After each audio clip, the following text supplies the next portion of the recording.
Bismillahirrahmanirrahim.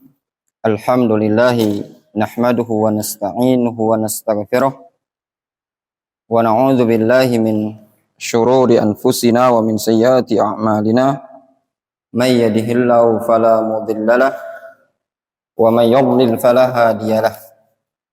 Wa asyhadu an la ilaha illallah wahdahu la syarikalah wa asyhadu anna Muhammadan 'abduhu wa rasuluhu sallallahu alaihi wa ala alihi wa ashabihi ajma'in, amma ba'd.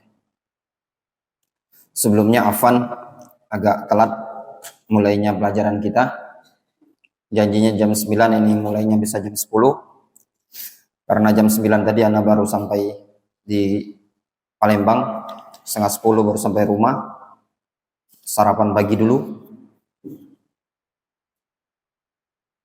Insyaallah ta'ala pada kajian kita di pagi hari ini akan mengkaji dan mengambil faedah dari suatu buku yang ditulis oleh Syekh Abdus Salam Ibnu Barjas Al-Abdul Karim. Syekh Abdus Salam bin Barjas termasuk salah seorang ulama yang masyhur, dikenal keilmuannya di Saudi Arabia. Namun beliau tercatat sebagai ulama yang meninggal dalam keadaan masih muda.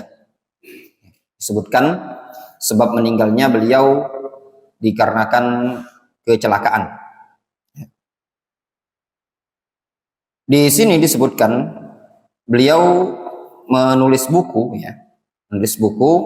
judulnya Awaiq at-Talab. Awaiq itu artinya penghalang, perintang. Maksudnya penghalang atau perintang di dalam mencari ilmu. Beliau menyebutkan di buku ini ada beberapa penghalang, belasan, yang bisa menghalangi seseorang dalam mencari ilmu. Ya ikhwah, di zaman sekarang wasilah, perantara untuk mencari ilmu sudah mutawaffarah, terpenuhi.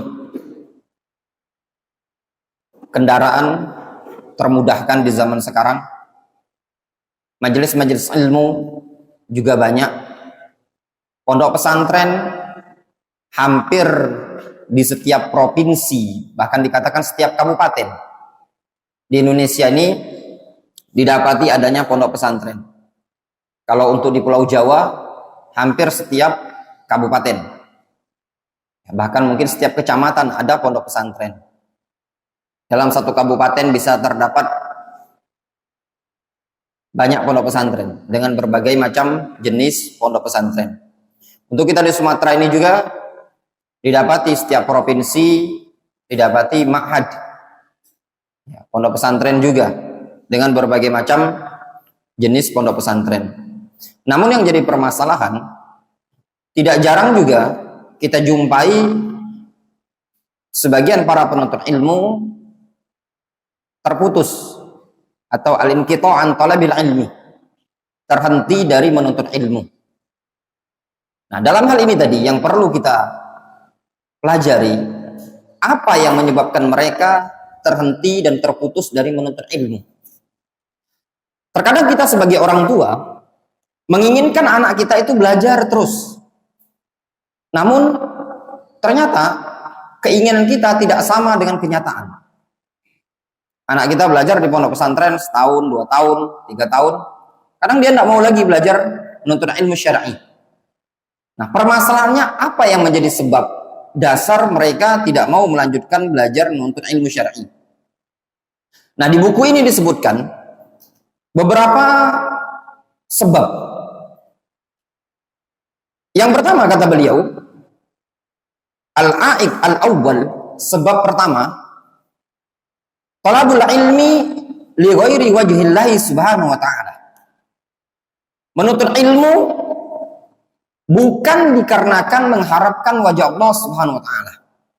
Nah, ini sebab di antara sebab yang bisa menghentikan seseorang menuntut ilmu. Apa sebabnya? Tidak ikhlas. Ketika dia belajar, bukan tujuannya lillahi subhanahu wa ta'ala, bukan mengharapkan wajah Allah subhanahu wa ta'ala, namun tujuan dia belajar ada niatan-niatan dari perkara dunia. Misalkan dikarenakan ingin mengambil syahadah, ijazahnya saja, atau dikarenakan dipaksa orang tua, atau dikarenakan ingin supaya terkenal, dianggap sebagai seorang alim, seorang kiai, seorang tokoh agama, atau dengan niatan untuk mencari pekerjaan dari talabul ilmi syar'inya tadi. Sikap yang benar,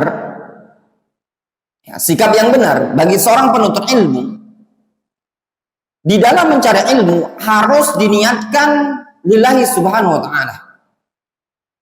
Nanti perkara-perkara dunia tadi nanti, ketika seseorang menuntut ilmu niatnya lillahi subhanahu wa ta'ala, nanti perkara dunia akan ngikut kepada dia.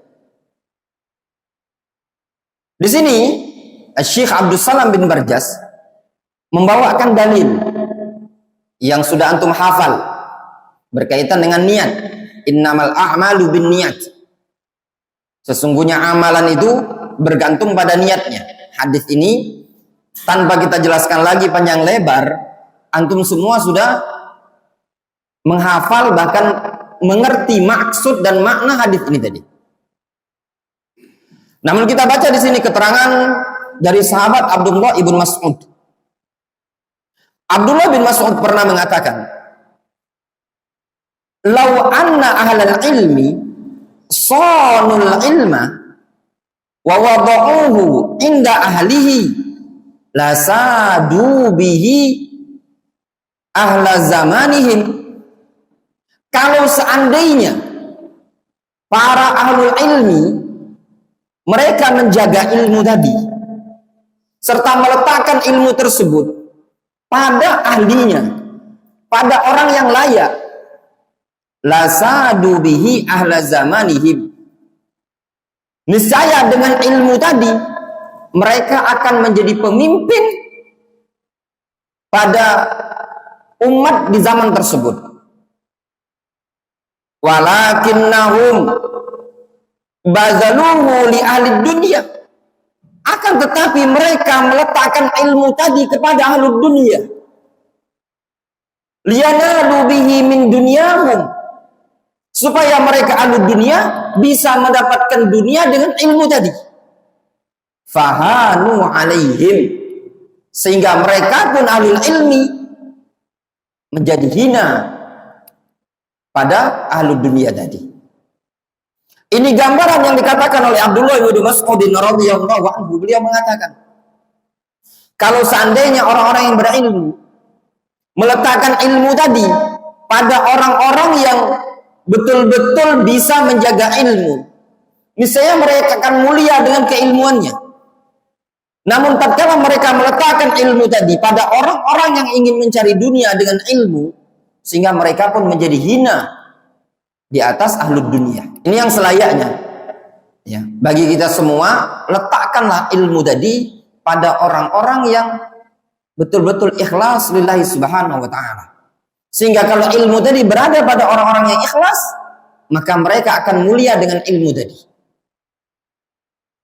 Kenapa ya ikhwan dikatakan oleh Abdullah bin Mas'ud, kalau salah dalam meletakkan, ilmu akan terhinakan? Kalau diletakkan pada orang yang layak untuk mendapatkan ilmu tadi dari orang-orang yang mencari negeri akhirat, bukan mencari dunia dengan ilmunya tadi, maka ilmu tersebut akan mulia. Tapi kalau diletakkan pada orang-orang ahlu dunia, maka yang dikejar sama dia dunia. Dia tidak mikir bagaimana kemuliaan ilmu tadi. Sehingga apapun yang dia dapatkan dari dunia tersebut, rela dikorbankan ilmunya. Yang penting dunia yang dia cari bisa dia dapatkan. Maka tidak jarang kita jumpai orang-orang yang mungkin kita kenal hafal Al-Quran, tapi tidak nampak sosoknya sebagai penghafal Al-Quran. Ya. Dia orang yang hafal Al-Quran, tapi nyanyi juga iya. Ya. Karena dia pandai Al-Quran, di sela-sela ceramahnya dia, ya dia berlantun lagu juga. Kadang dia mungkin punya ilmu, tapi diletakkan sama dia tidak pada tempatnya ceramah tadi, di diskotik misalkan, sehingga kedudukan dan kemuliaan ilmu tersebut menjadi rendah, menjadi hina dengan sebab salah dalam penempatan ilmu tadi. Kemudian Abdullah ibnu Mas'ud mengatakan, sami'tu nabiyyakum sallallahu alaihi wasallam yaqul, aku mendengar Nabi Muhammad SAW, beliau mengatakan, man ja'alal humum hamman wahidan, barang siapa yang menjadikan humum, keinginan-keinginan dia hanya satu saja, hammun akhiratuhu, yaitu keinginan negeri akhirat, kafahum lawhum hammud dunyahu, maka Allah Subhanahu wa taala akan cukupkan dia hammud dunyahu, keinginan dunianya. Kata Nabi SAW, barang siapa yang menjadikan keinginan dia adalah keinginan negeri akhirat, cita-cita dia adalah cita-cita negeri akhirat, Allah cukupkan dunianya. Wa man tasya'abat bihil humum fi ahwalid dunya lam yubalillahu fi ayyi awdiyatiha halaka. Barang siapa yang cita-citanya, keinginan dia bercabang-cabang pada bagian-bagian dunia, maka Allah Subhanahu wa taala tidak mempedulikan dia, di lembah manapun dia akan binasa. Ini asarat dari Abdullah bin Mas'ud, diriwayatkan oleh Imam Ibnu Majah dan Al-Hakim dalam Al-Mustadrak. Ini semakna dengan hadis Nabi SAW dari Zaid ibn Thabit. Nabi SAW beliau mengatakan, man kanatid dunya hammahu, barang siapa yang dunia adalah cita-citanya dia,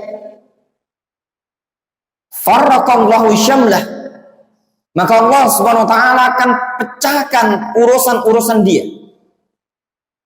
Wa ja'alal faqra baina 'ainai, lalu Allah jadikan kefakiran di depan pupuk matanya.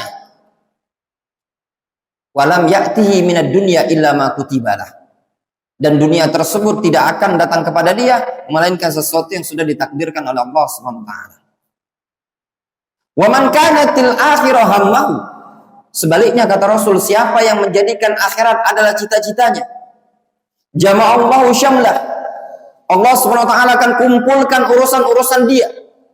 Wa ja'ala ghinahu fi qalbi, lalu Allah akan jadikan rasa kaya ada dalam hatinya dia. Wa ya'tihi ad-dunya atau wa ta'tihi dunya wa ya raghima, dunia tersebut akan datang kepada dia dalam keadaan dunia tersebut enggan, namun diseret-seret oleh Allah Subhanahu wa taala.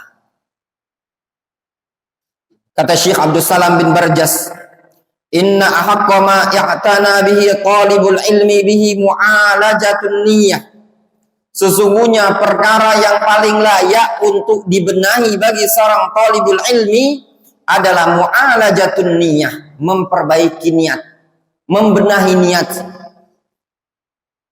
Wa ta'ahaduha bil islah, serta dia berupaya untuk membagusi niat tersebut. Wa himayatuha minal fasad, serta menjaga niat tersebut dari kerusakan. Wa dzalika li annal ilma innama iktasabal fadla li kauni khalisan liwajhillahi subhanahu wa ta'ala. Yang demikian itu alasannya dikarenakan ilmu bisa mendapatkan keutamaan apabila ilmu tersebut ikhlas mengharapkan wajah Allah Subhanahu wa taala. Amma idza kana li ghairihi fala fadilata fihi bal huwa fitnatun wa bala wa bal. Bahkan apabila ilmu tersebut tujuannya untuk selain Allah, maka tidak ada keutamaan pada ilmu tersebut. Bahkan ilmu tersebut merupakan fitnah, ujian, serta musibah, wasu'u akibatin, dan akibat yang buruk dia dapatkan. Itu kata Syekh Abdul Salam bin Barjas. Kalau dari awal niatnya lillah, keutamaan ilmu tadi akan dia raih. Tapi kalau niatnya bukan lillahi subhanahu wa ta'ala dalam mencari ilmu, justru ilmu tersebut akan menjadi ujian dan musibah, serta akan berdampak buruk nanti di ujungnya. Kemudian Syekh Abdul Salam bin Barjas menyebutkan ayat Al-Quranul Karim tentang anjuran untuk ikhlas. Kemudian beliau mengatakan suatu kalimat yang indah. Fa in qasada talibu bil ilmi aradad dunya faqad asa rabbahu. Apabila seorang talibul ilmi, seorang santri, dengan ilmu tadi dia menginginkan aradad dunya, menginginkan bagian dari dunia, faqad asa rabbahu, sungguh orang tersebut telah bermaksiat kepada Allah Subhanahu wa ta'ala. Maknanya kalau antum nyantri, antum cari ilmu, yang antum inginkan dengan ilmu tadi adalah dunia, itu seseorang dikatakan bermaksiat. Wa at'aba nafsahu wa ba'a bi ismihi wa lam ya'tihi minad dunya illa ma kutibalah.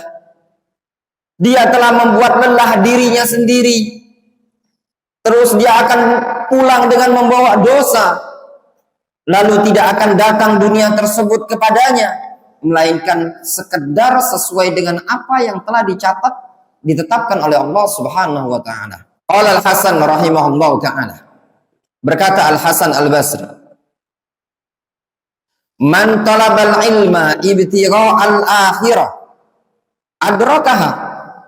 Siapa yang mencari ilmu dalam rangka untuk mencari negeri akhirat, maka dia akan mendapatkan negeri akhirat tersebut. Wa man talabal ilma ibtigha'ad dunya fahuwa hadhu minhu. Demikian juga sebaliknya, siapa yang mencari ilmu kalau tujuannya untuk cari dunia, maka dia akan mendapatkan bagian dari dunia tersebut. Dipertegas lagi para jamaah dari hadis Nabi sallallahu alaihi wasallam yang diriwayatkan oleh Imam Ahmad dari sahabat Abu Hurairah, Rasul alaihi salatu wasallam memberikan kecaman dan ancaman bagi mereka-mereka yang mencari ilmu, yang nyantri kalau tujuannya untuk mendapatkan dunia. Kata Nabi alaihi salatu wasallam, man ta'allama ilman mimma yubtagha bihi wajhullah. Siapa yang mencari ilmu dari ilmu-ilmu yang selayaknya dicari, dituntut, dikarenakan wajah Allah Subhanahu wa ta'ala, namun dia la yata'allamuhu, dia tidaklah mencarinya, tidaklah mempelajarinya, illa liyusiba bihi aradan minad dunya, melainkan tujuannya untuk mendapatkan bagian dunia, lam yajid arfal jannah yaumal qiyamah, maka orang tersebut, kata Nabi SAW, tidak akan mendapati baunya surga pada hari kiamat nanti. Tidak diragukan lagi, bila syakkin wala raibin, anna ilmu syar'i, bahwasannya ilmu syar'i, mimma yubtagha bihi wajhullah, termasuk ilmu yang selayaknya dicari dengan tujuan mengharapkan wajah Allah Subhanahu wa ta'ala. Barang siapa yang menghafal Al-Quran, menghafal hadis, belajar ilmu tauhid, belajar fikih, tujuannya nanti supaya dia mendapatkan bagian-bagian dunia, supaya mendapatkan pekerjaan dengan ilmu Al-Qurannya tadi, supaya dia mendapatkan ketenaran, kemasyhuran, dikarenakan sebagai hafizul Quran, supaya dia mendapatkan kedudukan sebagai mufti atau qadhi dari perkara-perkara dunia tersebut. Kata Nabi alaihi salatu wasallam, lam yajid arfal jannah yaumal qiyamah, dia tidak akan mencium, tidak akan mendapati baunya surga. Kalau baunya saja tidak akan dia dapati, terus lantas bagaimana mungkin orang tersebut akan masuk ke dalam surga? Ini poin yang perlu ditanamkan dari sekarang dalam menuntut ilmu. Nggak usah antum pikir-pikir, nanti kalau belajar, saya mau kerja di sini, begini-begini. Antum belajar saja dulu. Dunia nanti akan datang kepada antum. Ya. Kalau orang yang belajar ilmu dunia, dunia akan datang kepada dia. Apalagi orang yang belajar dalam rangka tujuan untuk menjaga syariat ini tadi. Para penghafal Al-Quranul Karim adalah orang-orang yang berupaya dipilih oleh Allah Subhanahu wa taala untuk menjaga syariat. Sehingga tatkala Allah Subhanahu wa taala memilih mereka untuk menjaga syariat ini tadi, tentu Allah Subhanahu wa taala tidak akan menyia-nyiakan orang tersebut. Mungkin ada pertanyaan, Ustaz, terkadang ada orang yang mencari ilmu bukan karena Allah Subhanahu wa taala, namun justru dia sukses. Pikir enggak antum? Maka jawabannya kita baca keterangan Syekh. Qala Atha, berkata Ibnu Atha rahimahullah. Ibnu Atha rahimahullah taala menyatakan tentang orang yang mencari ilmu untuk selain wajah Allah Subhanahu wa taala. Kata beliau, kata Ibnu Atha, ja'alallahu al-ilma alladhi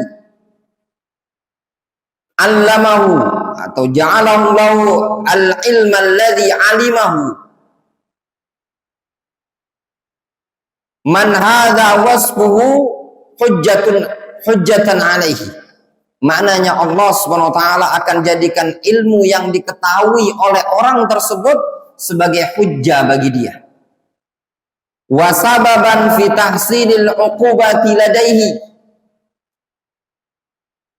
Orang yang mencari ilmu tidak karena Allah Subhanahu wa taala, ilmu tersebut akan menjadi hujjah yang akan menghantam dia, serta menjadi sebab yang akan menyebabkan dia mendapatkan azab di sisi Allah Subhanahu wa taala. Wala yaghurrannaka ayyakuna bi intifa'ul lil badi wal hadir. Jangan engkau tertipu, terkecoh, terlena. Ada orang yang bisa mendapatkan ilmu tersebut, bisa memanfaatkan ilmu tersebut, baik dari kalangan orang pedalaman atau orang kota. Mungkin antum kepikiran. Tapi itu, Ustaz, ada orang, dia belajar tidak ikhlas, tapi dia bisa rajin, hafal Al-Quran. Dia belajarnya bukan untuk lillahi ta'ala, tapi dia lebih pintar dibandingkan anak.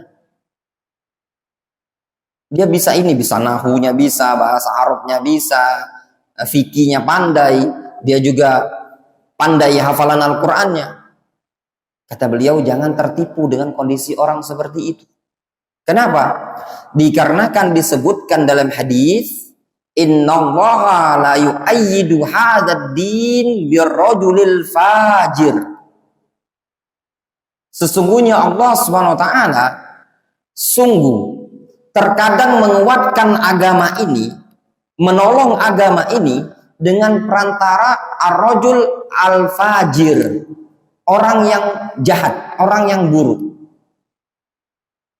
Misal, contoh gambarannya, man ta'allamal ilma liktisabid dunya wa rif'a fiha. Seperti gambaran orang yang mempelajari ilmu, mempelajari ilmu dalam rangka mencari dunia dan ketinggian dari dunia tersebut. Kaman rafa'al azara bimil aqatin minal yaqut fama ashrafal wasilah wa ma akhassal mutawassal ilaihi. Orang seperti itu mirip seperti orang yang membuang, mengangkat al-azara. Azara itu apa namanya, kotoran, dengan sendok dari yakut. Maka alangkah mulia wasilahnya, namun alangkah buruknya al-mutawassal ilaihi, sesuatu yang dia tuju. Wasilahnya bagus, berupa ilmu, tapi tujuan dia adalah sesuatu yang buruk. Ya. Itu yang digambarkan oleh beliau.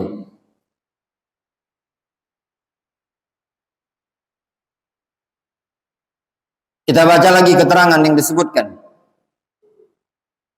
oleh Sahnun rahimahullah ta'ala. Beliau mengatakan, kana Ibnul Qasim, dulu Ibnul Qasim rahimahullah ta'ala, qallama ya'rid lana illa wa huwa yaqul ittaqullah fa inna qalila hadzal amri ma'a taqwallahi katsir wa katsiruhu ma'a ghairi taqwa qalil.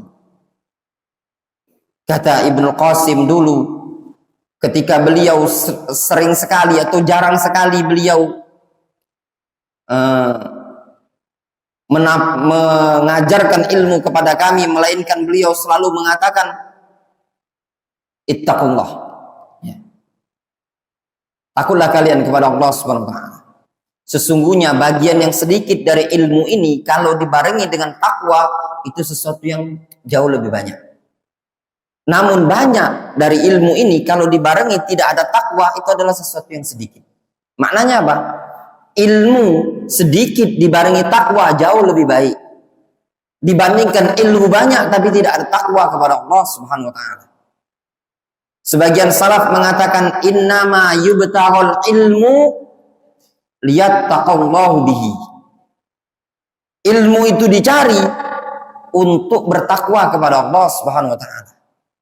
Namun di zaman sekarang ini juga ya ikhwah, talabatul ilm, kadang kita jumpai banyak orang-orang yang memiliki ilmu, hafal Al-Quran, namun sedikit takwa dia kepada Allah Subhanahu wa taala. Qala Yusuf ibnul Husain, berkata Yusuf ibnul Husain, sami'tu Zannun al-Misri, aku mendengar Zannun al-Misri rahimahullahu ta'ala. Zannun al-Misri ini digolongkan sebagai ulama tasawuf, ya, penuh banyak hikmah, ya, digolongkan oleh para ulama seperti itu. Zannun, ya. Bahkan Fudail bin Iyad juga digolongkan sebagai sufi. Namun di sini ada catatan. Istilah sufi ketika antum membaca terjemah di kalangan orang-orang terdahulu bukan bermakna mereka punya pemahaman sufi indal mutaakhirin yang akidahnya Asy'ariyah, mengingkari ketinggian Allah Subhanahu wa taala. Di sana mereka cuma lebih dalam ke perkara zuhud, ibadah, ya. Sehingga penisbatan sufi tersebut dikarenakan mereka suka memakai pakaian yang terbuat dari suf, buluan. Zannun rahimahullah ta'ala beliau pernah mengatakan, kanal ulama yatawa'adzuna bi thalathin. Dulu para ulama di zaman dahulu senantiasa suka saling memberikan nasihat dengan 3 perkara. Satu sama lain saling memberikan nasihat. Apa di antara nasihatnya? Man ahsana sariratahu ahsanallahu ala niyatahu. Masya Allah ikhwan, ini berat bagi kita semua. Siapa yang memperbaiki batinnya dia, maka Allah akan perbagusi zahirnya dia. Perbagus batinnya antum, perbagus niatnya antum. Kalau batinnya antum, niatnya antum perbaiki, antum bagusi, maka ahsanallahu ala niyatahu, maka zahirnya dia akan dibuat bagus oleh Allah Subhanahu wa taala. Wa man aslaha ma bainahu wa bainallah, barang siapa yang memperbagusi hubungan antara dia dengan Allah Subhanahu wa taala, aslahallahu ma bainahu wa bainan nas, maka Allah akan perbagus juga hubungan dia antara dia dengan umat manusia. Pengen bagus hubungan antum dengan manusia, antum perbaiki dulu dengan Allah Subhanahu wa taala. memperbagus ibadah kepada Allah Subhanahu wa taala. Tatkala Anda bagus ibadah dengan Allah Subhanahu wa taala, hubungan dengan manusia akan dibuat baik oleh Allah Subhanahu wa taala. Tidak ada di kalangan umat manusia yang membenci ahlul ibadah. Nabi alaihi salatu wasalam mengatakan, "Innallaha idza ahabba fulanan nada Jibril." Allah Subhanahu wa taala kalau sudah mencintai seorang hamba, Allah akan mengatakan, "Ya Jibril, inni uhibbu fulanan fahibbah." Aku mencintai si fulan, cintailah olehmu. Fahabbahu Jibril. Lalu Jibril pun mencintai orang tersebut. Wa nada bi ahli sama. Lalu Jibril memanggil semua para malaikat dengan mengatakan, "Ya ahlas sama, innallaha yuhibbu fulanan fahibbu." Sesungguhnya Allah Subhanahu wa taala telah mencintai si fulan, maka cintailah oleh kalian. Fahabbahu ahlus sama, maka seluruh malaikat mencintai orang tersebut. Jadikan antum yang dicintai oleh Allah Subhanahu wa taala. Laisa sya'an kulla sya'an an tuhibbah, walakinna sya'an kulla sya'an an tuhabbah. Bukan tolak ukur itu engkau mencinta, akan tetapi jadikan bagaimana caranya engkau dicintai oleh Allah Subhanahu wa taala. Kalau seseorang sudah baik hubungannya dengan Allah Subhanahu wa taala, maka Allah Subhanahu wa taala akan perbaiki pula hubungan dia sesama umat manusia. Wa man aslaha amra akhiratihi aslahallahu amra dunyahu. Kata Dhannun al-Misri, mereka dulu para ulama salaf mengatakan, siapa yang memperbaiki urusan akhiratnya dia, maka Allah Subhanahu wa taala akan perbaiki urusan dunianya. Kunci sukses dunia gampang. Antum baiki, antum benahi urusan akhirat dengan Allah Subhanahu wa taala. Baik, bagus urusan akhirat dengan Allah Subhanahu wa taala, maka akan baik pula urusan dunia tersebut. Ya ikhwan, tidaklah kita mendapati seseorang yang terpuruk dalam perkara dunia, melainkan itu semua sebabnya dikarenakan dia jauh dari Allah Subhanahu wa taala. Cobalah dia mendekatkan diri kepada Allah Subhanahu wa taala, maka seluruh perkara dunia yang dia anggap terpuruk itu semua akan menjadi lapang. Contoh kita melihat. Lihat seorang miskin yang sabar dengan orang yang miskin dan tidak sabar. Mana yang terpuruk? Yang terpuruk miskin yang tidak sabar tadi. Miskin yang sabar tidak jadi beban dalam hidupnya. Dia nikmati, dia jalani kehidupan tersebut apa adanya. Tapi bagi orang yang menganggap kemiskinan adalah penderitaan, dikarenakan tidak ada kesabaran pada dia, ini dianggap oleh dia apa? Seakan-akan dia sendiri yang paling menderita di muka bumi ini tadi. Kemudian dikatakan oleh Abdullah ibn Mubarak rahimahullah ta'ala, beliau mengatakan, awalul ilmi an-niyah. Ilmu yang pertama kali adalah niat.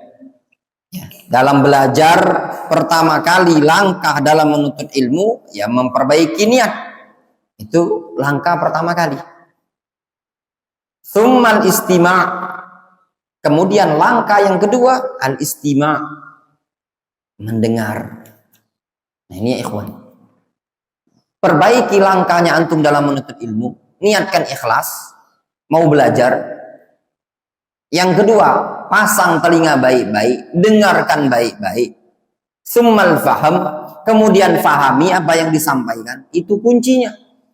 Tsummal hifadz, kemudian menghafal. Tsummal amal, kemudian diamalkan. Tsummal nasyar, kemudian disebarkan ilmu tersebut. Itu tingkatan-tingkatan dalam menuntut ilmu. Niat yang ikhlas, dengar baik-baik, fahami baik-baik, kemudian dihafalkan, kemudian diamalkan, lalu antum ajarkan. Sehingga kalau mau ngajar itu ya tidak masalah. Yang penting belajar dulu. Ya.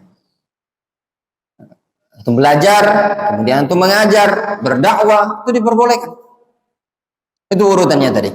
Kata Syekh Abdus Salam bin Barjas, wahuna amrun yanbaghi at-tanbih alaih. Di sini ada suatu perkara yang layaknya kita peringatkan. Ala, yaitu wahwa anna jama'atan minas salaf, bahwasanya sekelompok para ulama salaf di zaman dahulu, qalu, mereka pernah mengatakan, kunna natlubul ilma lid dunya fajarrona ilal akhirah.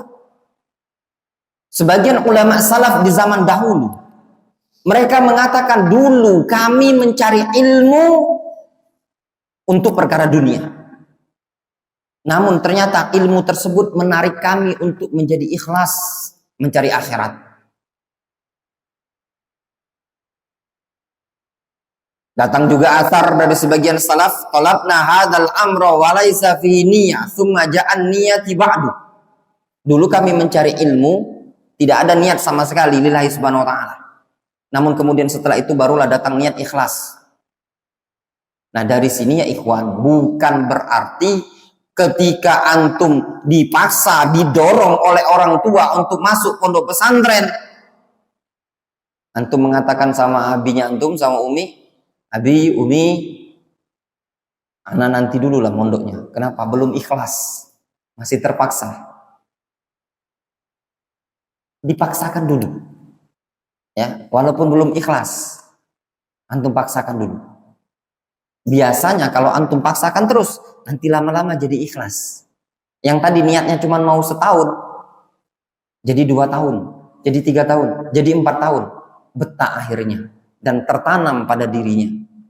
Sebagian para ulama salaf, kata Imam Az-Zahabi, mereka yang seperti ini mencari ilmu di awal-awal bukan ikhlas. Sebabnya apa? Dikarenakan pengaruh lingkungan. Bukan untuk cari kerjaan, bukan, tapi pengaruh lingkungan. Karena lingkungan mereka masyhur dengan lingkungan ilmu, sehingga terpengaruh kawan. Ayo mondok mereka. Rehlah. Ya. Itu semua dikarenakan limahabbatim al-ilm. Dikarenakan semata-mata cuma karena cinta terhadap ilmu. Cinta terhadap ilmu. Jadi di kalangan salaf, mereka terlalu cinta terhadap ilmu. Jadi belajar ilmu tadi dikarenakan cinta terhadap ilmu, bukan dikarenakan ingin mengharapkan wajah Allah Subhanahu wa ta'ala. Seneng, seperti antum hobi mancing, seneng mancing. Karena lingkungan mereka lingkungan ilmu, mereka senang dengan ilmu. Sebagian salaf juga mengatakan, waman talabal ilma li ghairillahi ya'ba 'alaihi hatta yusayyiruhu ila Allah. Sebagian salaf juga ada yang mengatakan, barang siapa yang mencari ilmu karena selain Allah, maka ilmu tersebut enggan untuknya, melainkan ilmu tersebut akan merubah dirinya menjadi karena Allah Subhanahu wa ta'ala. Nah, yang seperti ini, kata Syekh Abdus Salam bin Barjas, wa qad syaraha Az-Zahabi rahimahullah ta'ala hadhil ibarat syarhan mufidan. Ya. Al-Imam Az-Zahabi ketika mengomentari, menjelaskan ungkapan-ungkapan sebagian salaf, ya. Apa maksudnya?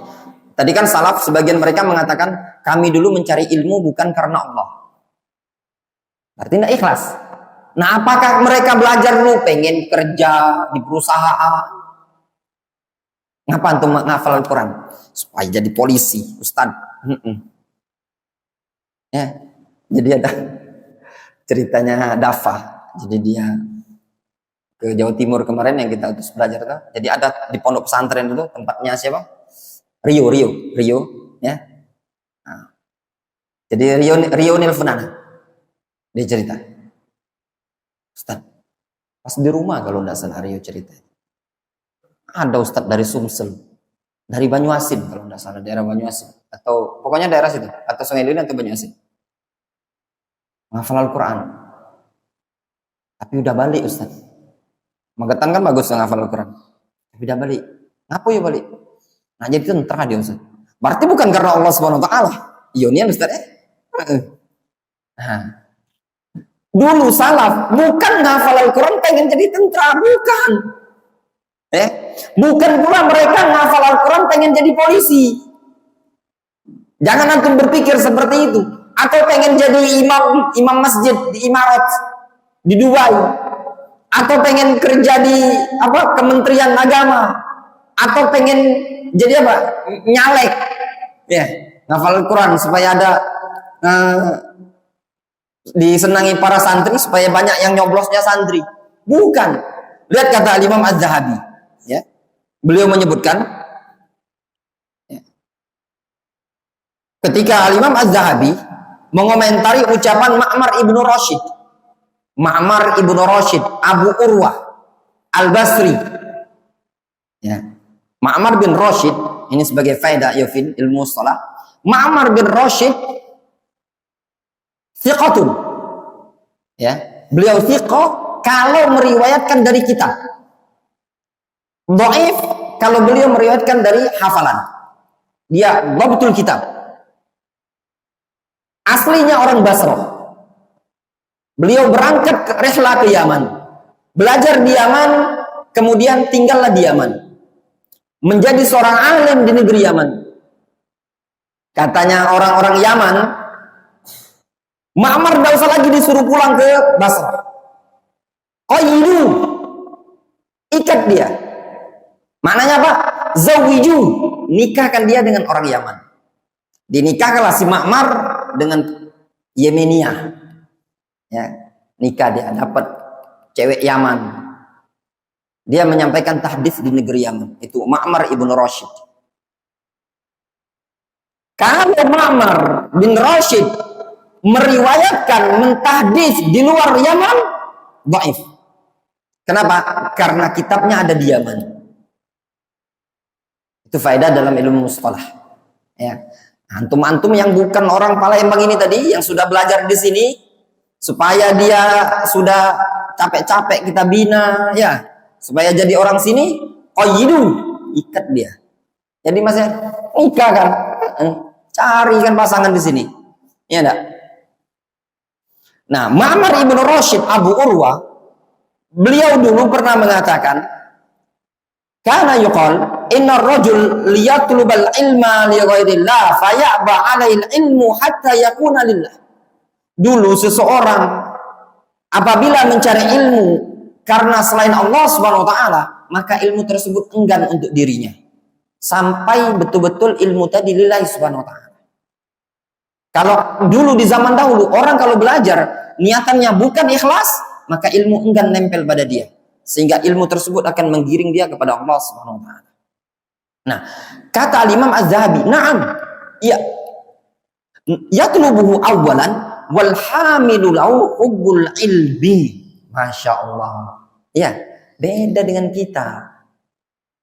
Kata Imam Az-Zahabi, iya, yang membuat dia mencari ilmu, di pertama kali mencari ilmu, bukan karena Allah, hamil yang mendorongnya tadi, hubbul ilmi, wa hubbu izalatil jahl. Cuma semata-mata cinta ilmu dan cinta untuk menghilangkan kebodohan. Wa hubbul wadhaif.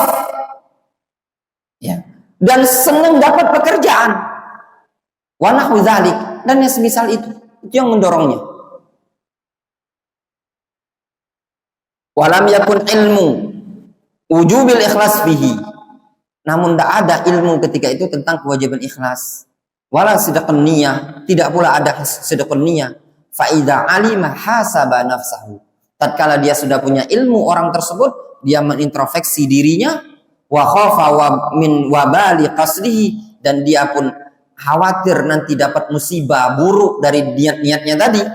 Fataji'uhu an-niyah as-salihah kulluha au ba'daha. Lalu datanglah niat-niat yang bagus setelah itu, wa qad yatubu min niyatil fasida wa yandam. Ya.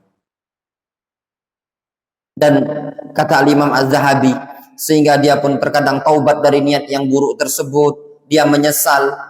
Wa alamatu dzalik, dan tanda orang tersebut ikhlas, ya, annahu yaqsur minad da'awa wa hubbil munadharah, tidak terlalu suka membanggakan diri. Ya, saya ini berilmu, dan tidak suka berdebat. Wa man qasada takassur bi ilmi wa yazri ala nafsihi fa in takassara aw qala ana a'lam min fulan fa bu'dan lahu. Ya. Siapa yang tujuannya cuma sekedar banyak-banyakan ilmu, ya, cuma sekedar untuk menarik dirinya terkesan berilmu, ya, sehingga dia mengatakan aku lebih berilmu dari si fulan, aku lebih pandai, fa bu'dan lahu, sangat jauhlah orang tersebut dari ilmu tadi. Ada kisah ya ikhwan. Ada kisah disebutkan oleh Syekh Abdul Salam bin Barjas. Kata beliau, anna rajulan khataba imra'atan zata mansibin wa jamal. Ada seseorang meminang seorang perempuan yang punya kecantikan dan punya kedudukan. Fa'abat li faqrihi wa qillati hasabihi. Namun perempuan tersebut enggan meminangnya, menerima lamaran tersebut karena miskin laki-laki tadi dan kedudukannya tidak selevel. Fafakkara bi ayyil amrayn yanalahum. Lalu laki-laki tersebut dia mikir, bagaimana lah caranya dapat cewek ini tadi? Abil mal, ambil hasab. Apakah dengan harta ataukah dengan kedudukan? Fakhtarul hasab. Akhirnya dia memilih untuk mendapatkan perempuan tadi dengan hasab, dengan kedudukan. Wa talaba lahul ilm. Dia pun mencari ilmu. Ya, mikir, kalau dengan duit, saro mengumpulkan duit. Ngafal Al-Quran deh. Kalau hafal Al-Quran, pasti kepincut tuh lah dia. Panjang ke jenggot, hafal Al-Quran, rajin-rajin begamis, dapet tuh lah cewek itu, akhwat itu tadi kan. Akhirnya dia mencari ilmu. Hatta asbahadha makana. Sehingga dia pun menjadi orang yang punya kedudukan. Ada ustadz, ada ustadz. Nah, kemarin cintanya ditolak. Sekarang dia sudah jadi ustadz. Ya. Faba'athat ilail mar'atu tarid nafsah. Lalu seorang wanita tadi yang cantik tadi mengirim utusan, menawarkan dirinya. Wah, jadi ustadz itu tadi. Kemarin kiri ini yang jualan cilok, sekarang lah jadi ustadz. Kasih utusan. Bisa antum sampaikan. Nah, cari istri enggak dia? Kalau dia cari istri, anak siap. Nah, ternyata yang laki-laki ini tadi malah sebaliknya. Dia mengatakan, faqal ana la uthir 'alal ilmi syai'an. Aku tidak akan mengorbankan ilmu terhadap sesuatu apapun. Ya, tidak akan melakukan ithar, tidak akan mengorbankan ilmu untuk mendapatkan wanita seperti ini. Ya. Jadi berubah pikiran dia tadi. Difahami? Yang tadi memang pengen belajarnya karena ingin cari cewek, setelah dia pikir-pikir ternyata ilmunya merubah dirinya tadi. Memang terkadang seperti itu ya ikhwan. Awalnya memang tidak ikhlas. Ya, dah belajar sajalah dulu. Tapi dengan berjalan waktu ternyata ilmu tersebut membimbing dia untuk menjadi ikhlas. Makanya sering Anda bilang sama antum, kita ini butuh waktu yang lama untuk belajar. Butuh proses. Terkadang ada memang orang kepikir, kayaknya nih belajar aja lah. Ngafal Al-Quran, masuk pondok pesantren, setahun ngafal Al-Quran, belajar bahasa Arab, jadi ustadz aja lah ini. Kayaknya jadi ustadz lebih enak ini. Ya enggak? Teman ada kepikir seperti itu. Ya. Apalagi santri ini, kalau jadi ustadz lebih enak ini.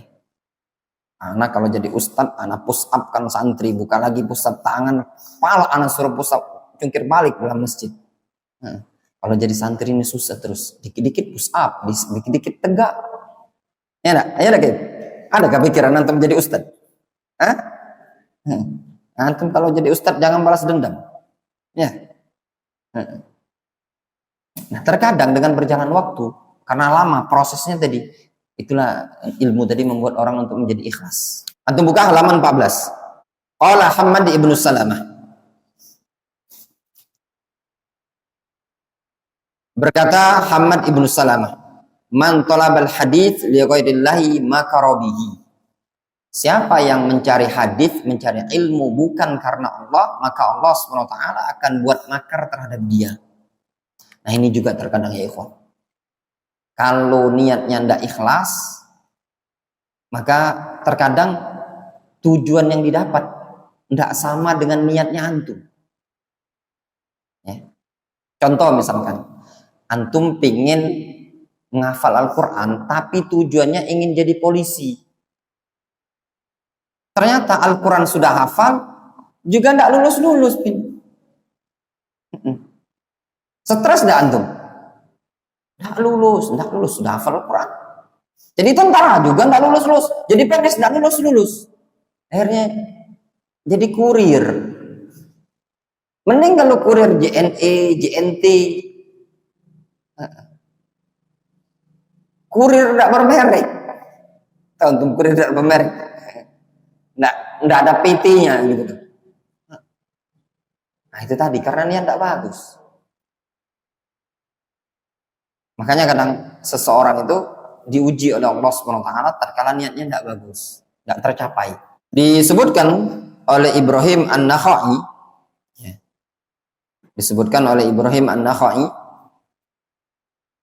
"Man ibtagha syai'an minal ilmi yabtaghi bihi wajha Allah, atahu Allahu minhu ma yakfi."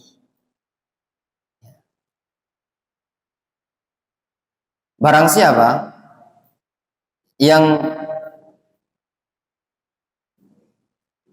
mencari ilmu dalam rangka mengharapkan wajah Allah Subhanahu wa taala, atahu Allahu minhu ma yakfi, maka Allah Subhanahu wa taala akan berikan kepada dia sesuatu yang bisa mencukupi dia.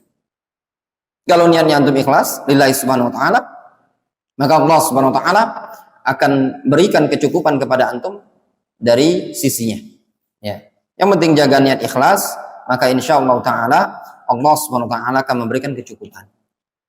Nah, orang biasanya kalau niatnya tidak ikhlas, biasanya tidak betah. Itu tadi, tidak betah, karena tidak ikhlas. Sebulan berat ya ikhwan, 2 bulan berat, 3 bulan berat. Pernah tidak antum ngalami masuk pondok pesantren itu sebulan bagaikan 1 tahun, 2 bulan 2 tahun? Anda mau tanya sama antum-antum yang nyantri, pernah ngalami? Pernah ngalami? Di sini pernah antum alami seperti itu? Pernah? Ya. Sebulan tuh kayak 1 tahun. Kena segak terus sama Ustadz. Pernah antum ngalami? Sebulan bagikan 1 tahun? Belum. Pernah di mana itu? Di sini juga.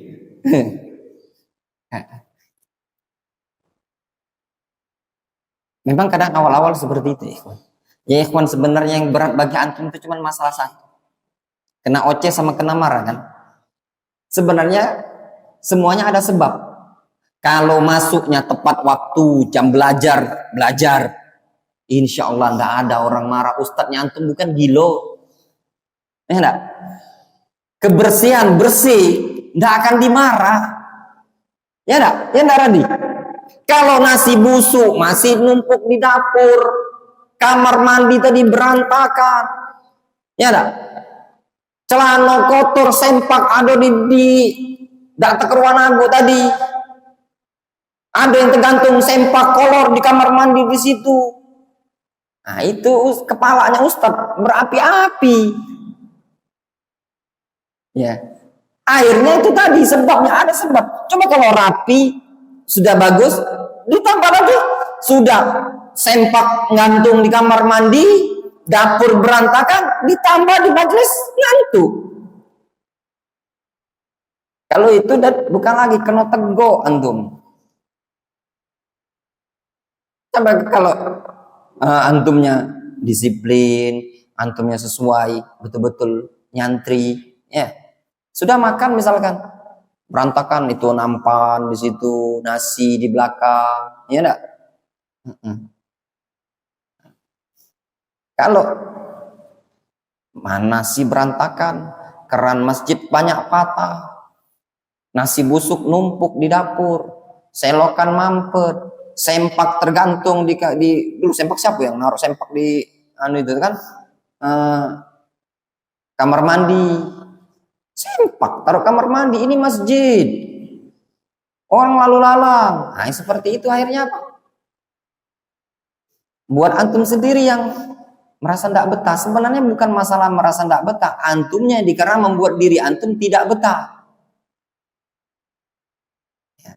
Tapi kalau antum sabar dalam menuntut ilmu, antum akan bisa melalui menuntut ilmu tersebut dengan penuh kenikmatan. Kalau mungkin, Ustadz, di pondok lain itu bebas, nah kati-katinya paling bebas lah darul hadis ini. Yaudah deh, mana dari Sigam? Di Sigam itu kalau datang santri kan ada waktu kan? Ya, iya Kresno. Kalau orang tua nak jingok ada waktunya kan? Tidak boleh tiap hari kan? Nah di sini 24 jam bapak antum nak tidur di sini bebas. Kalau balik libur di situ ada waktu kan? Bukan di sini tahu-tahu lah naik Gojek. Hati pondok pesantren yang pacak libur cuman ngomong sama Ustadz izin balik. Ngapo? Lagi futur Ustadz. Oh, baliklah. Tidak akan temui di Palembang ini. Anak yakin nak di Sigam deh Ustadz Abdul Harwani. Beliau lembut, kalem, tidak akan mungkin seperti itu. Anak pondok-pondok lain. Ini datang Feros sama Zaki. Depan masjid, Ustadz, izin balik Ustadz. Semalam jadilah. Ngapo? Futur Ustadz. Oh boleh, silakan. Naik Gojek. Kadang ada yang nggak sampai rumah. Ya, Van Ustadz. Balik dulu. Lah balik lah nyampe rumah berarti. Ada enggak? Aman ya ikhwan. Sebagian pondok mungkin antum mau dihajar habis-habisan. Ini apa? Dalam ruangan kamar ngerokok, ngepus. Ya enggak? Tidak sampai di kampleng Ustaz. Antum yang di sini lah bertahun-tahun, hitung sama anak berapa kali yang anak pukul. Pertama, ngerokok yang di rumah tahfiz dulu. Masih ingat antum? Ya? Ya, yang senior-senior, ya imam ya? 1. Itu pukulan, anak ingat. Pukulan kedua kali apa? Jam 8.15 menit antum masih tidur. Ya enggak? Dah kati sejarahnya. Zaman sekolah dulu. Ya enggak? Kalau telat 10 menit disuruh keluar enggak? Ini masuk jam 8, jam 15 masih tidur nyantri. Itu apa sebab? Jadi enggak kati ada alasan kalau antum Ustadz itu galak. Memang bisa dihitung. Nah, kecuali antum protes, dikit-dikit dipusapkan, dikit-dikit dipusap. Itu pun ada sebab. Cak mana enggak dipusapkan model seperti ini? Ya enggak? Model seperti itu.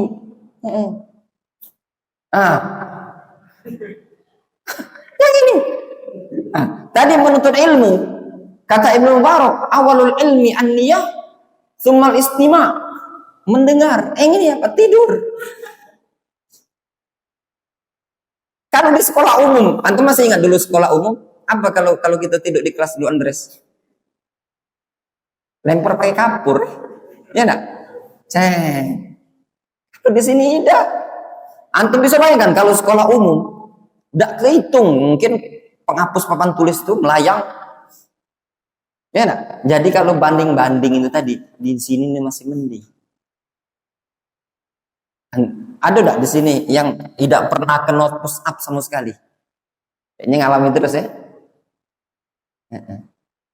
Lihat Anda, ada enggak dia kena pukul? Ada Anda? Pernah. Itu karena dia terikutkan tidur bareng-bareng itu. Ya enggak? Wajar ya ikhwan. Kemarin lebaran itu, antum lihat. Sudah tidur, nampan dikuntangkan di situ. Ada lagi nampan, ya. Siasatnya itu deh. Nampan itu males nyuci.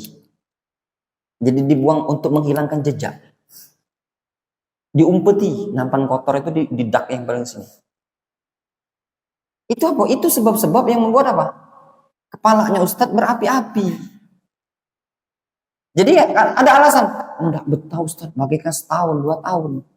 Coba antum pondok lain. Enggak kati ada istilah pacak balik itu tadi. Tanyalah antum, di sini ada sebagai kawan Kresno ini termasuk pengurus di Sigam. Nah, tanyalah. Dedi sebenarnya. Dan bisa lah antum di Sigam ketemu tiap hari sama anak. Enggak bisa. Di sini bebas 24 jam. Abinya antum nak melok mondok di sini diperbolehkan. Ya enggak? Enggak kati halangan. Ya dah Veros. Apalagi Veros. Sebagian antum sampai saat ini kan masih ada yang belum masuk kan? Ada kan yang belum masuk itu? Izin. Fan Ustaz, belum masuk dulu. Silakan. Simple sama anak ini. Ustaz, balik dulu. Silakan. Ada yang balik sebelum libur. Pengen balik sebelum libur. Silakan. Balik dulu. Zaki, dulu, Peros. Ya enggak? Umer balik juga Umer. Datang lagi Umer. Paling enak ya ikhwan antum. Mumpung lah, antum jaga dengan aturan-aturan seperti ini supaya antum betah. Kalau antum niatnya lillahi ta'ala, apapun yang ada dalam suatu pondok pesantren, rintangan dalam menuntut ilmu, antum akan bisa lalui. Tapi kalau antum kondisi seperti ini saja, antum tidak betah, sudah. Antum belum lagi diaman. Pagi makan roti. Bukan rotinya beda, pagi ini berseri. Pagi besok lamundi. Besoknya lagi beda. Pagi ini sampai roti itu sampai bertahun-tahun. Mungkin antum nikah, beranak, bercucu, masih itulah rotinya. Sampai dari generasi ke generasi. Masakannya menu itulah. Siang lauknya kentang rebus dicampur nasi, kasih kuah. Kuahnya bukan pula kuah seperti kuah antum ini lemak diirup. Ya. Pening kepala antum ngirup kuahnya tadi. Kapan? Bertahun-tahun. Sebulan 2 bulan? Enggak, bertahun-tahun. Ya.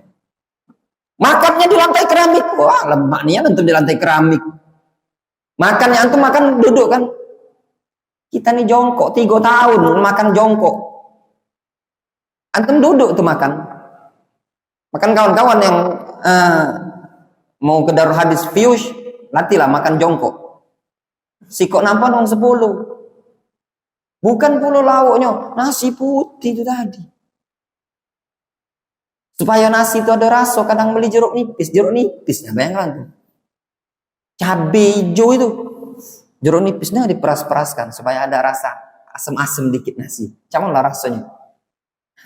Antum tidak usah bayangkan.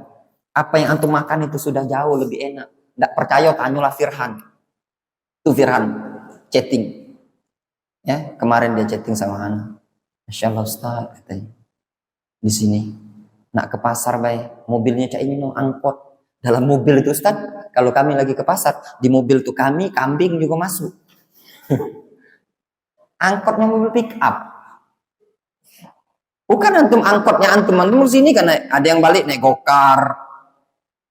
Nak ke pasar 30 menit. Angkotnya itu mobil pick up.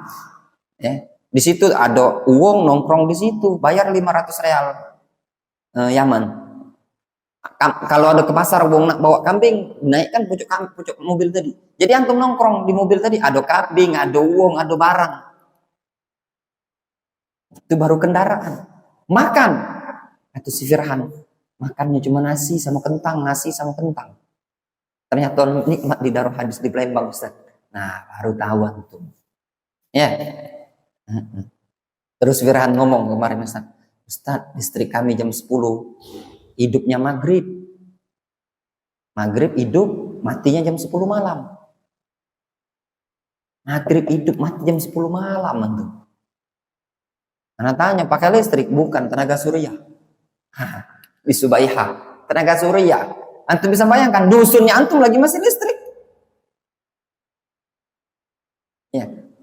Kalau siang, jangan tanya ngecas api, rakyat listrik, ngecas api. Hidupnya cuma maghrib, listriknya. Lampu nyala. Jam 10 malam, gelap gulita. Kalau bukan belajar di tempat-tempat yang seperti itu, ikhlas lillahi ta'ala, tidak betah ya. Makanya antum latih dari sekarang untuk belajar untuk ikhlas. Kemudian sebab ya, di antara penyebab penghalang dari menuntut ilmu yang kedua adalah tarkul amal. Meninggalkan beramal. Dikatakan oleh Sufyan Ats-Tsauri, innama yuta'allamul ilmu liyattaqallahu bihi. Sesungguhnya ilmu itu dipelajari untuk dijadikan wasilah bertakwa kepada Allah Subhanahu wa taala. Itu tujuan belajar ilmu. Tujuan antum belajar. Untuk apa? Untuk bertakwa kepada Allah Subhanahu wa taala. Sehingga puncak bagi orang yang belajar ilmu syar'i adalah al-amalu bihi. Dia mengamalkan. Nah, dalam hal ini buku yang bagus, buku yang ditulis oleh Al-Imam Al-Khatib Al-Baghdadi.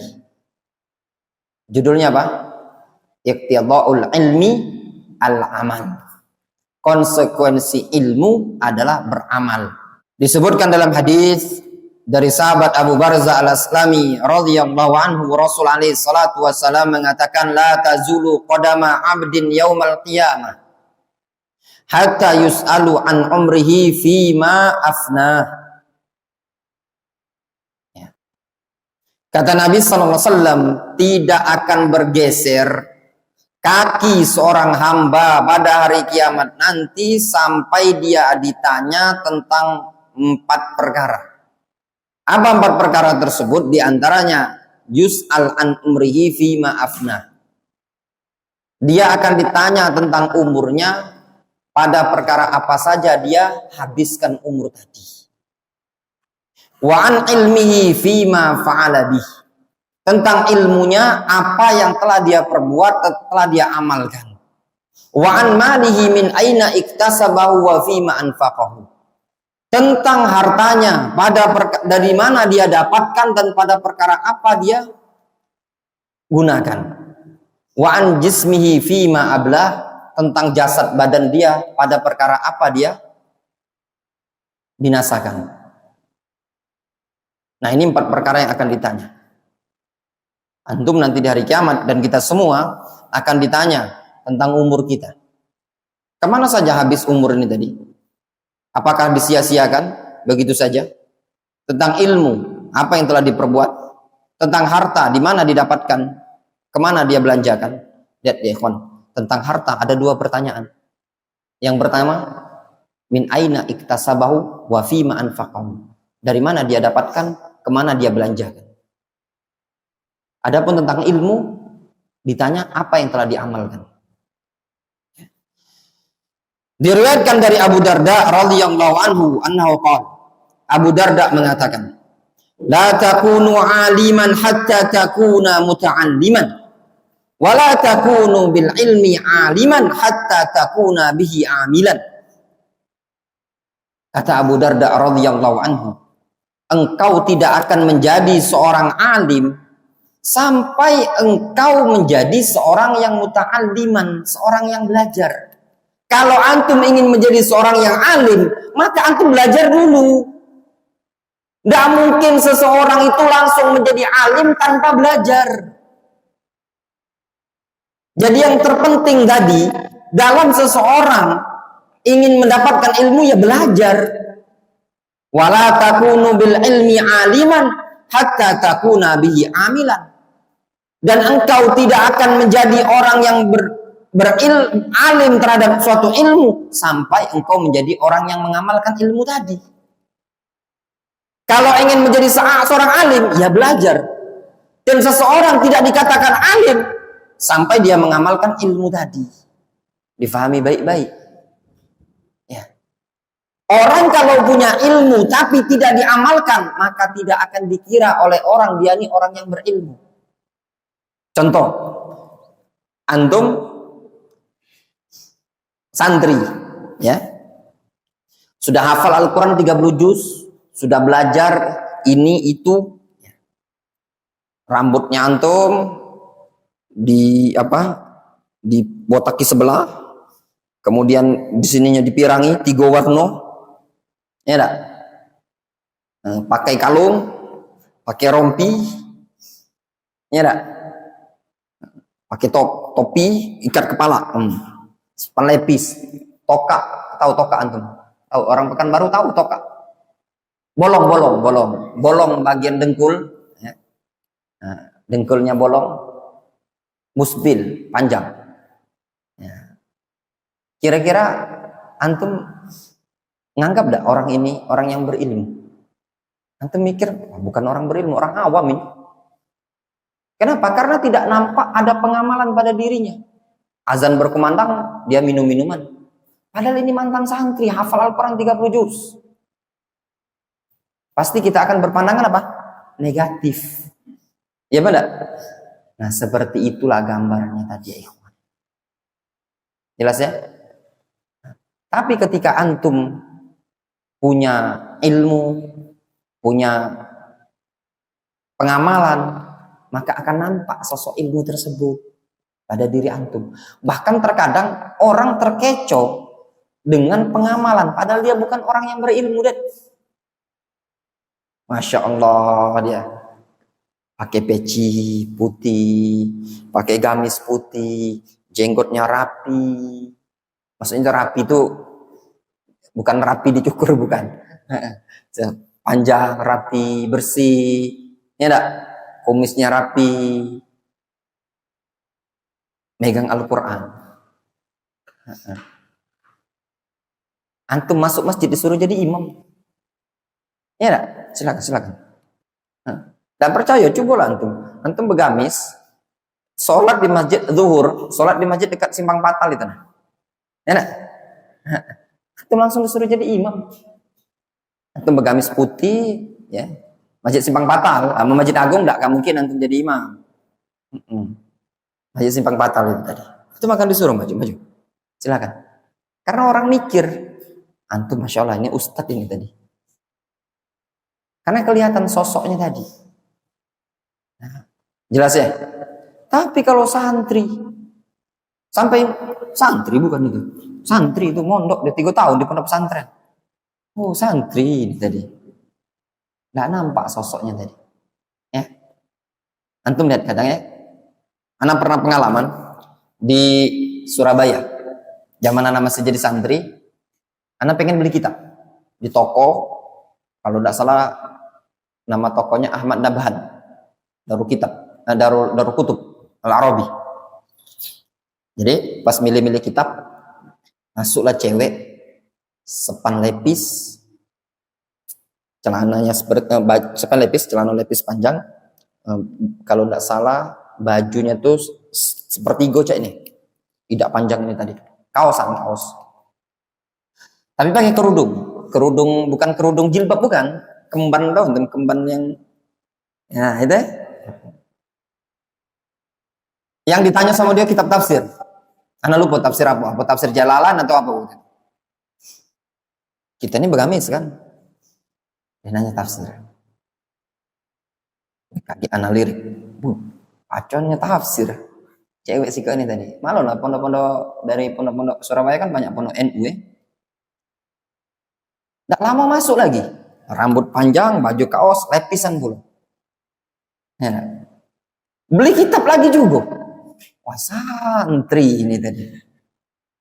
Tapi penampilannya seperti itu. Ya enggak? Punya ilmu. Jangan antum tanya kalau baca kitab tadi. Ya enggak? Ngerti mereka. Kita dulu waktu itu masih lah kelas-kelas, masih kelas mutamimah. Ini orang kayaknya kelihatan kelas Alfiyah ini tadi kan. Ibnu Akil. Tapi enggak nampak sosok penampilan.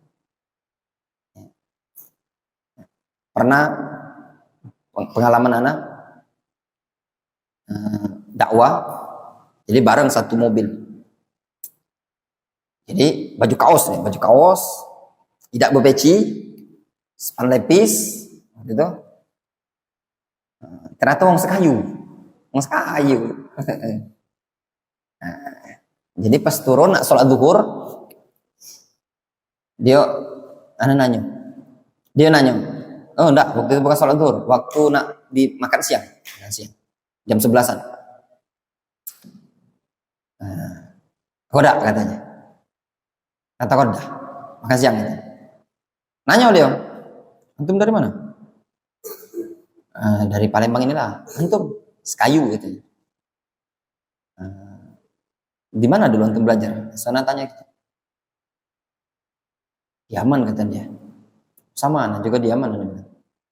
Di mana? Terus disebutkan Darul Al-Ahqaf, kampus Al-Ahqaf, Hadramaut. Tapi sekarang lagi ngambil S2 katanya di UIN. Nah jenggotnya, ini jenggotnya habis kan, tontos bekas dicukur itu kan dikerok. Pakai cida, baju kaos, pakai sepelepis, pakai sepatu. Anak tuh mikir, luar biasa ini dari Hadramaut, calon magister UIN. Kita ini bergamis berjubah, penampilan cak inilah. Nah, di situ kan kadang tidak nampak sosok. Oh ini seorang yang mungkin hafal Al-Quran, seorang alim. Ya enggak? Kadang kita tidak kelihatan dari sosok penampilan. Walaupun dalam masalah pakaian tadi perkara yang mubah apa enggak? Boleh saja sebenarnya, tidak masalah pakai baju kaos. Ya. Tapi kan kalau biasanya santri-santri itu kan sarungan, gitu kan? Pakai gamis. Ya enggak? Nah seperti itu kadang ya dari pengamalan tadi menampakkan sosok ilmu seseorang. Dikatakan oleh Ali bin Abi Thalib radhiyallahu anhu, Ali bin Abi Thalib beliau pernah mengatakan hatafal ilmu bil amal fa in ajabahu wa illa irtahala. Ilmu itu meneriakkan amal. Kalau dijawab oleh dia wa illa irtahala. Dan jika tidak, maka ilmu tersebut akan pergi. Jadi ilmu tadi neriakkan amalan, ngajak beramal. Kalau antum amalkan, nempel ilmu tadi. Tapi kalau enggak, akan pergi. Hilang ilmu tadi, ikhwan. Anil Fudail ibn Iyad. Dari Fudail bin Iyad. Rahimahullah ta'ala. La yazalul alimu jahilan bima alima hatta ya'mala bihi. Fa'idha amila bihi kana aliman.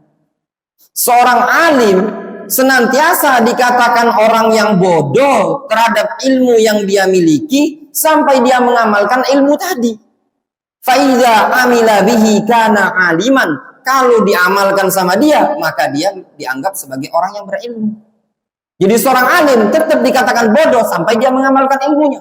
Kalau diamalkan sama dia, barulah dia dikatakan orang yang berilmu. Jelas? Kalau antum punya ilmu dan antum amalkan, ya sudah, antum akan tetap dikatakan orang yang bodoh. Walaupun hafal Al-Quran, hafal hadis, tapi tidak ada pengamalan, sudah tetap dikatakan bodoh. Ya, tidak ada nampak sosok ilmu tersebut. Nah, ya ikhwah, talabatul ilm, seseorang tatkala mengamalkan ilmu, justru akan membuat ilmu yang dia pelajari semakin kokoh, semakin nempel. Kuncinya kalau antum ingin kuat ilmunya, antum amalkan. Mau contoh, ya? Ilmu yang jarang antum amalkan. Ana mau tanya sama antum. Apa doa sholat jenazah? Gila. Kalau sholat jenazah, doanya gimana? Allahumma fir'au itu be. Wa'afi wa'fan. Itu be. Nah, ini. Nah, itu contoh, Yovin. Lupa kan? Karena jarang sholat jenazah. Gimana cara antum supaya ilmu tadi kokoh? Caranya antum sering-sering ikut sholat jenazah. Nggak mesti nak bercariannya, keliling motor nyari jenazah, ngapo nyari orang mati dah, nah sholat.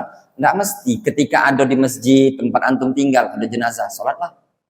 Pas lagi sholat zuhur ada jenazah, ikut sholat, akan terbiasa. Ya.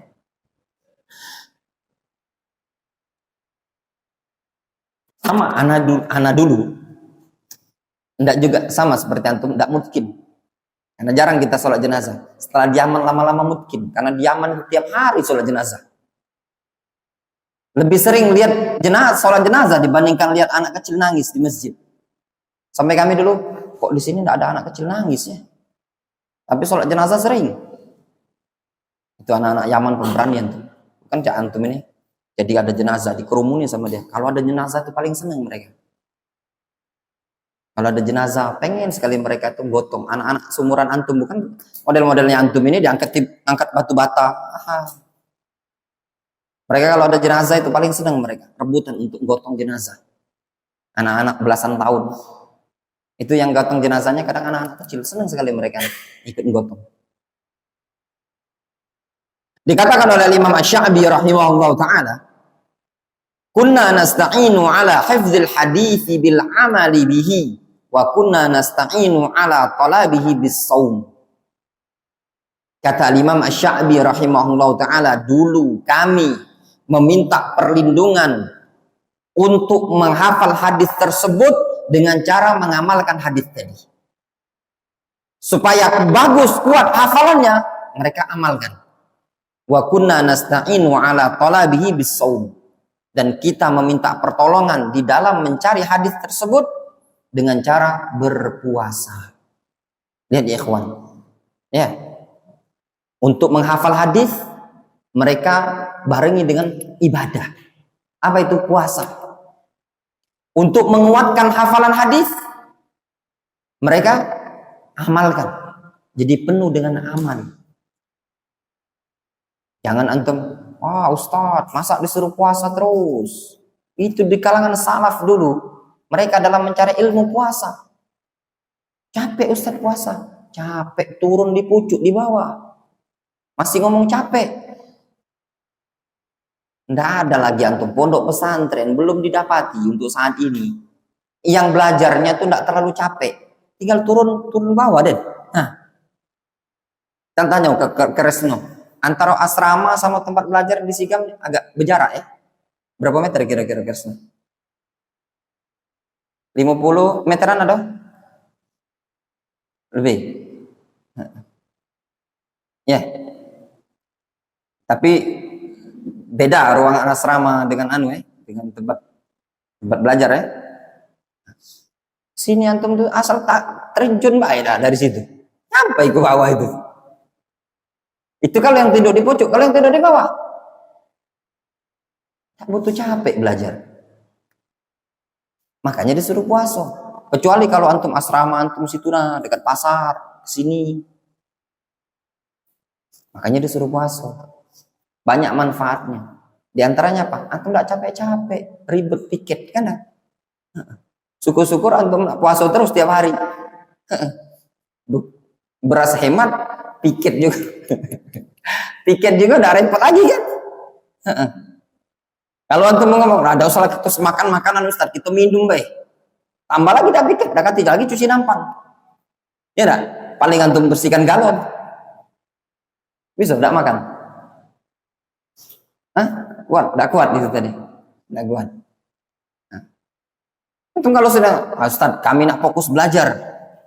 Kami enggak perlu lagi makan nasi. Nasi cukup di blender. Bagus juga untuk blender minum. Kan sama baik karbohidrat juga kan? Ya enggak? Sebagian salaf di zaman dahulu, mereka ada yang rotinya itu dicemplungkan ke dalam air untuk menghemat waktu. Ada faedah di sini. Ya. Lihat disebutkan oleh Abdullah bin Mas'ud. Kata Abdullah bin Mas'ud, "Inilah ahsabul abda yansal ilma kana ya'lamuhu bil khati'ati ya'maluha." Aku mengira seorang hamba itu tatkala lupa terhadap ilmu yang dulu dipelajari oleh dia. Itu sebabnya karena ada dosa yang dia kerjakan. Nah itulah ikhwan. Kenapa kok Ustaz susah sekali ngehafal? Iya enggak? Itu sebabnya mungkin ada dosa yang antum kerjakan. Ya, ada dosa, ada maksiat. Itulah penyebabnya penghalang ilmu.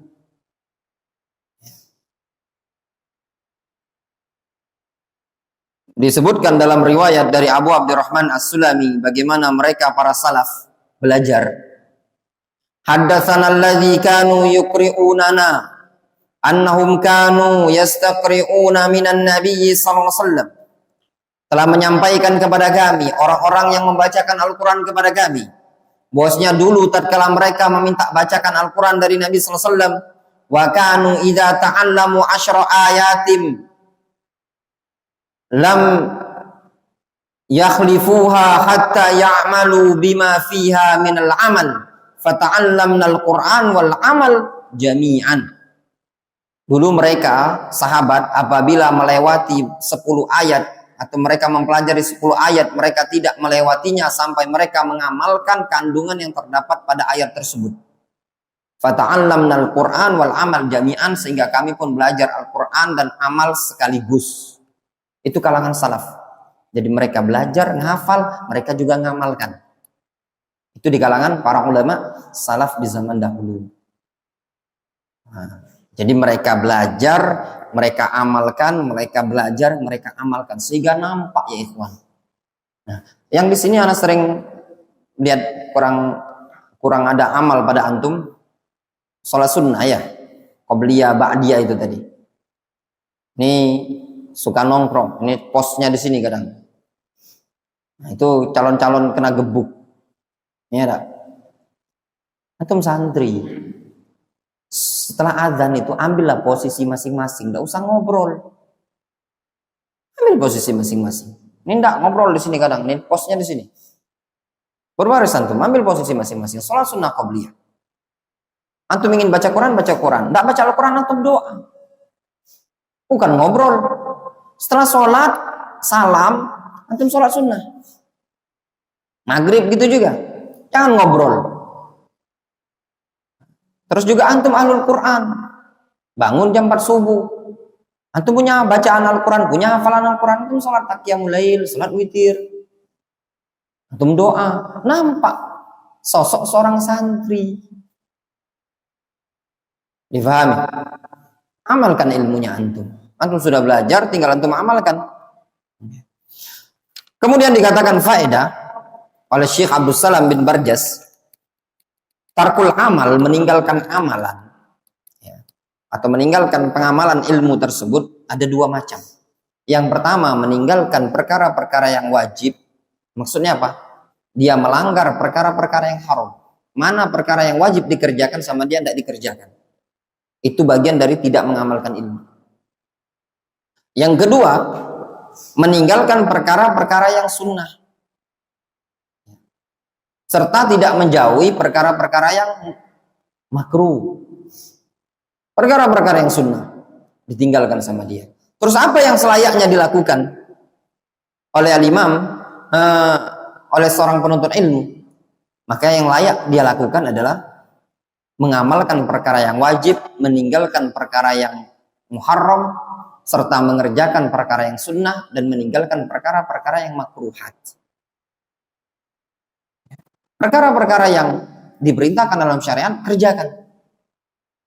Yang sunnah juga antum kerjakan. Tidak usah ada alasan, Ustadz sunnah juga Ustadz. Nah, masih sunnah lagi.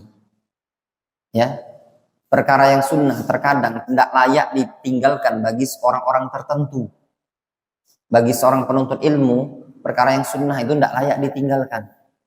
Kalau orang awam yang meninggalkan perkara-perkara yang sunnah, itu kita maklumi, mereka awam. Kalau penuntut ilmu, sesuatu yang tidak pantas. Kata Imam Ibnu Jauzi, wal miskin, kullal miskin, orang yang miskin dengan segala kemiskinan, man dha'a umruhu fi ilmin lam ya'mal bihi, yaitu orang yang hilang umurnya pada ilmu yang tidak diamalkan. Fafatahu lidzatid dunya wa khairatil akhirah, maka terluputkan bagi dia ya, untuk meraih Lazzatud dunya, dan kebaikan akhirat. Ya.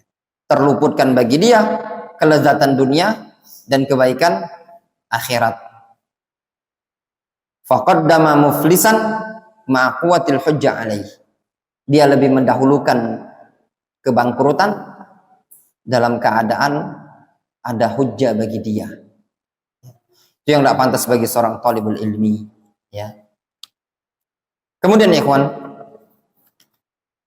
yang berikutnya, penghalang seseorang dari menuntut ilmu. Al-i'timad 'alal kutub dunal ulama.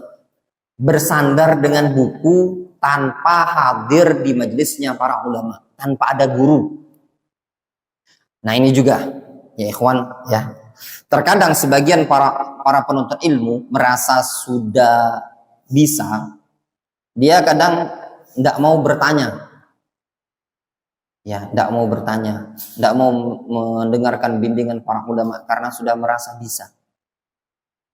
Nah, terus apa yang harus dia lakukan? Kalau mau istimror dalam menuntut ilmu dia, supaya dia tidak bosan, harus dia ada duduk di majelis ilmu.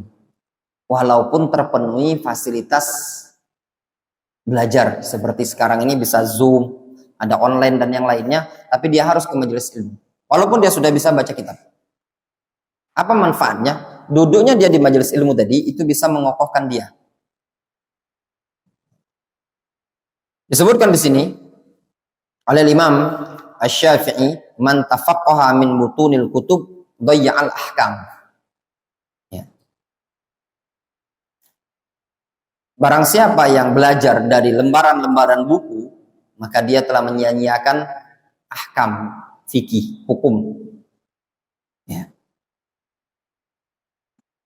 Sebagian salaf seperti Sulaiman ibnu Musa mengatakan, kana yuqal la ta'khudul Qur'an minal mushafiyyin walal ilma minas sahafiyyin.